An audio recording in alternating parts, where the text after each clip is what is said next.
ఉచితంగా ఇల్లు ఇస్తానని నమ్మించి మాట తప్పి ఓటీఎస్ పేరుతో ఒక్కొక్క మహిళ నుంచి 10,000 రూపాయలు లాక్కొని 30,000 బలవంతంగా వసూలు చేశావు. నువ్విచ్చిన కాగితాలు చిత్తు కాగితంతో సమానం.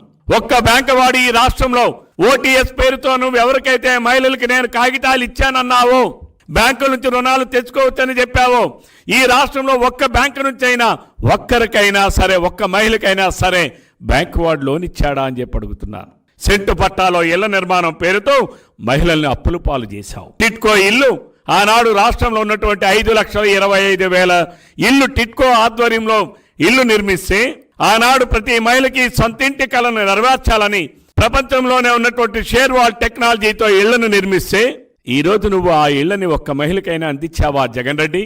ఈరోజు ఇళ్ల నిర్మాణంలో 1,80,000 రూపాయలు, అది కూడా కేంద్ర ప్రభుత్వం ఇస్తున్నటువంటి 1,50,000 రూపాయలు తప్ప ఈ రాష్ట్రంలో ఒక్క రూపాయి ఈ రాష్ట్ర ప్రభుత్వ నిధుల నుంచి ఇచ్చావా? నువ్వు చేసిన 13 లక్షల కోట్ల రూపాయల నుంచి ఒక్క రూపాయి ఇచ్చావా? ఈ రాష్ట్రానికి వచ్చిన 10 లక్షల కోట్ల రూపాయల ఆదాయం నుంచి ఒక్క రూపాయి కానీ ఇచ్చావా? 30,000 రూపాయలు ఉపాధి హామీ పథకం నుంచి ఇస్తున్నావు, అది కూడా కేంద్ర ప్రభుత్వం ఇస్తున్నటువంటి నిధులే కదా. ఈ రాష్ట్రం ఆదాయం ఎటుపోతా ఉంది. ఈ రాష్ట్రంలో నువ్వు అప్పులు చేసినటువంటి 13 లక్షల కోట్ల రూపాయలు ఎటుపోతా ఉన్నాయి. ఈ రాష్ట్రంలో 23 లక్షల కోట్ల రూపాయల్లో నువ్వు ఇంతవరకు బటన్ నొక్కుడు ద్వారా నువ్వు ఇచ్చినది 2,48,000 కోట్ల రూపాయలు అని చెప్పావే. మరి మిగిలిన 20,50,000 కోట్ల రూపాయలు ఎక్కడికి వెళ్ళాయి?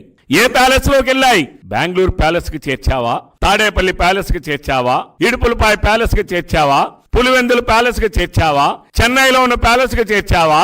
లేదా కొత్తగా నిర్మించిన వైజాగ్ ప్యాలెస్ లోకి చేర్చావా? ఎక్కడికి చేర్చావు జగన్ రెడ్డి?